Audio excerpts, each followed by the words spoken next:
Partners വന്നല്ലോ.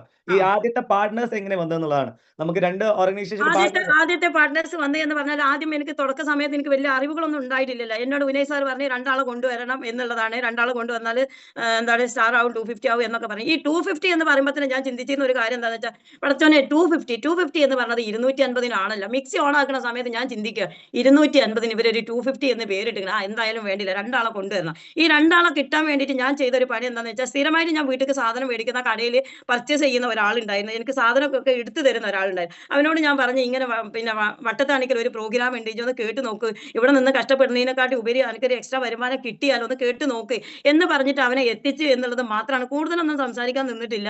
അവനത് കേട്ടു ഉണ്ടാക്കി മനസ്സിലാക്കി കൂടെ നിന്ന് സ്റ്റാർ 250 ആയി സ്റ്റാർ 500 ആയി. അപ്പം അവർക്ക് ഇതിന്റെ ഉള്ളടക്കങ്ങൾ ഞാൻ കേട്ടതുപോലെ ഇതിന്റെ കറക്റ്റ് സിസ്റ്റം മനസ്സിലാക്കുമ്പോഴാണ് ഒരാള് ഈ ബിസിനസ്സിലോട്ട് അവിടെ പിടിച്ചു നിൽക്കല്.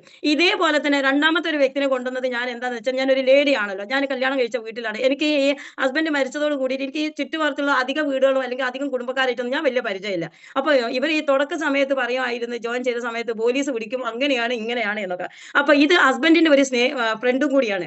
അപ്പൊ ഞാൻ എന്ത് വിചാരിച്ചെന്ന് പറയാം ഇവളെ എങ്ങനെയെങ്കിലും കൊണ്ടുവന്നാൽ ഇനി എന്തെങ്കിലും പ്രശ്നം വന്നു കഴിഞ്ഞാൽ ഇവളെ നാടല്ല ഇവള് മാനേജ് ചെയ്ത് പൊയ്ക്കോളും എന്ന് വിചാരിച്ചിട്ട് ഞാൻ എന്ത് ചെയ്തു എന്റെ ഫസ്റ്റ് തൈര് സെമീറ എന്ന് പറയുന്ന ഡ്രൈവിംഗ് സ്കൂൾ എന്നാണ്. അവൾ എങ്ങനെ വീണാലും 4 കാലിലെ വീഴുള്ളൂ എന്ന് പറഞ്ഞു. എന്നാൽ എനിക്ക് എന്തെങ്കിലും സംഭവിച്ചിട്ടുണ്ട് എന്നുണ്ടെങ്കിൽ എന്റെ വീട്ടുമുറ്റത്ത് ആരെങ്കിലും വന്ന് ചീത്ത പറയുന്നുണ്ടെങ്കിൽ എന്നാൽ അവളെ പിടിച്ച് മുന്നിൽ നിർത്തല. കാരണം ഞാൻ എന്റെ നാടല്ല ഇവരുടെ നാടാണ്. അപ്പൊ എനിക്ക് അത്രത്തോളം ഒന്നും ഇതുണ്ടാവില്ലല്ലോ എന്ന് വിചാരിച്ചിട്ട് പിന്നെ ബിസിനസിനെ പറ്റിയിട്ട് വലിയ ഐഡിയ ഒന്നും അറിയുന്ന ആളുമല്ലല്ലോ. അപ്പൊ അവളെ പിടിച്ചു നിർത്തി.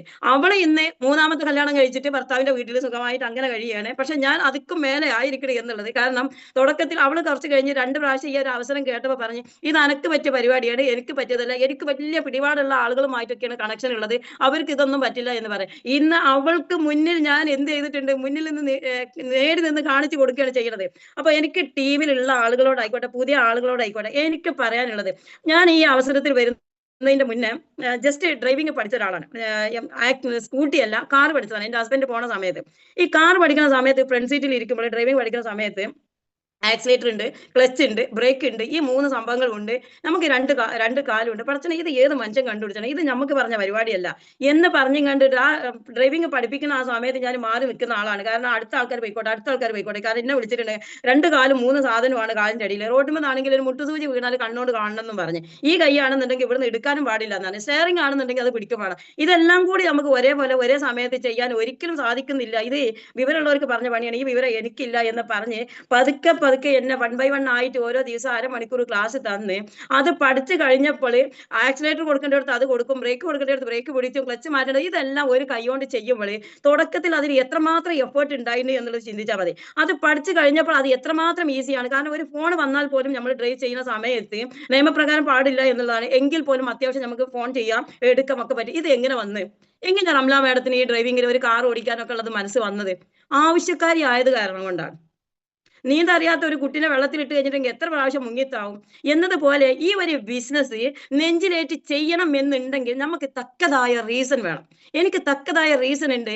സൃഷ്ടാവിന്റെ മുന്നിൽ നമുക്ക് കൈ നീട്ടാം. സൃഷ്ടികളുടെ മുന്നിൽ നമുക്ക് കൈ നീട്ടാനുള്ള അവസരം വരുത്തരുതേ എന്നുള്ളത് ഞാൻ പടച്ചവനോട് പറയുമായിരുന്നു. പടച്ചവനെ എനിക്ക് മറ്റുള്ളവരോട് എനിക്ക് കൈ നീട്ടാനുള്ള അവസരം എൻ്റെ ഒരു പേടി അതായിരുന്നു. കാരണം എൻ്റെ ഹസ്ബൻഡ് മാറ്റി വെച്ച ജീവിതം ഒരാളെടുത്ത് കടം മേടിക്കുന്നത് അല്ലെങ്കിൽ അതിന് വേണ്ടിയിട്ട് ചെലവ് നടത്തുന്നത് ഞാൻ കണ്ടിട്ടുണ്ടായിരുന്നില്ല. അങ്ങനെയുള്ള അദ്ദേഹത്തിന്റെ ഭാര്യ അവരുടെ കുട്ടികൾക്ക് വേണ്ടിയിട്ട് 4 ആളുകളുടെ മുന്നിൽ കൈ നീട്ടാനുള്ള അവസരം വരുത്തരുത് എന്ന് വിചാരിച്ചിട്ടാണ് മക്കളെ 100 രൂപന്റെ പണിക്ക് വേണ്ടിയിട്ട് ഞാൻ ടൈലറിംഗ് കടയിൽ പോയത്. ഇവിടെ നിന്നിട്ട് രണ്ടാമത് ഞാൻ എന്റെ മകൻ വഴി ഈ അവസരത്തിൽ വരുമ്പോൾ അതിന് കാരണം എന്താണെന്ന് വെച്ചാൽ എനിക്ക് 500 കിട്ടിയിട്ടുണ്ട് 5000 കിട്ടിയിട്ടുണ്ടെന്നുണ്ടെങ്കിലും എനിക്ക് എന്ത് ചെയ്യണം എന്റെ കാര്യങ്ങൾ മറ്റുള്ളവരുടെ മുന്നിൽ നീട്ടാതെ പോകാൻ വേണ്ടിയിട്ടായിരുന്നു. അപ്പൊ എനിക്ക് റീസൺ ഉണ്ട്. എനിക്ക് നെഗറ്റീവ്സ് തലയിൽ കയറൂല. ഇതിൽ വിജയിച്ച ഒരുപാട് ലീഡേഴ്സ് ഉണ്ട്. ഇവർ എന്താണോ ചെയ്യുന്നത് അത് കോപ്പി അടിക്കുക. ഇവിടെ പ്രത്യേകിച്ച് വിദ്യാഭ്യാസം ഒന്നും വേണ്ട. വാ തുറക്കാൻ വിനയ് സാർ എപ്പോഴും പറഞ്ഞു ഇവിടെ വാ തുറന്നാൽ ആകെ വേണ്ടത് ഈ ബിസിനസ്സിന്റെ എനർജിയും എക്സൈറ്റ്മെന്റ് വേണം. ഈ ബിസിനസിന്റെ കാര്യങ്ങൾ മനസ്സിലായപ്പോൾ ഇത് രണ്ടും എനിക്ക് അത്യാവശ്യം അതിന്റെ അപ്പുറത്തും കൊണ്ട് ഇപ്പൊ കൂടിക്കണം എന്നുള്ള ഡൗട്ടാണ്. കാരണം എന്താണെന്ന് വെച്ചാൽ ആഴ്ചയിൽ വരുമാനം കൂടി വരുമ്പോൾ നമുക്ക് എക്സൈറ്റും എനർജി ഒക്കെ കൂടും. അപ്പൊ ആവശ്യക്കാരിയാണ്. അതുകൊണ്ടാണ് ഞാൻ പറയുന്നത് സൃഷ്ടാവിന്റെ മുന്നിൽ കൈ നീട്ടാം. സൃഷ്ടികളുടെ മുന്നിൽ കൈ നീട്ടാനുള്ള അവസരം വരുന്നത് നെഞ്ചിലേറ്റ് ഇഷ്ടപ്പെട്ടിട്ട് ചെയ്യും. അപ്പൊ നിങ്ങൾക്ക് ഇതിന്റെ വഴികൾ ഓപ്പൺ ആയിട്ട് വരും. നമ്മുടെ ബോധ മനസ്സും അബോധ മനസ്സും നമ്മളെ ബോധ മനസ്സിൽ ഇതിങ്ങനെ റിപ്പീറ്റ് ചെയ്തിട്ടുണ്ടെങ്കിൽ നമ്മുടെ സബ് കോൺഷ്യസ് മൈൻഡ് അത് ക്രിയേറ്റ് ചെയ്യും. ഇതാണ് ഞാൻ മനസ്സിലാക്കിയിട്ടുള്ള കാര്യം. Okay sir. Thank you so much. നിങ്ങൾ പറഞ്ഞു ടീം ഉണ്ടാക്കിയ കാര്യങ്ങൾ പറഞ്ഞു. പലചരക്കുള്ള സാധനം എടുത്ത് തരുന്ന ഒരുത്തനെയും പിടിച്ചടിച്ചു, വേറൊരു ലേഡീനെ. ഈ ക്ലാസ്സിലുള്ള ലീഡറെ പിടിച്ചു കഴിഞ്ഞാൽ ബാക്കിയുള്ള എല്ലാവരും ക്ലോസ് ചെയ്യാന്നുള്ള പറഞ്ഞ മാതിരി നാട്ടിലത്തെ സ്ട്രോങ് ലേഡീനെ ഫസ്റ്റ് ഐഡി ക്രിയേറ്റ് ചെയ്തു. അതിലൂടെ ടീം ക്രിയേറ്റ് ചെയ്തു. അന്ന് ഉണ്ടാക്കിയ 2 ആൾക്കാരിൽ നിന്നാണ് ഇന്ന് ഓർഗനൈസേഷൻ മൊത്തം ഡെവലപ്പായി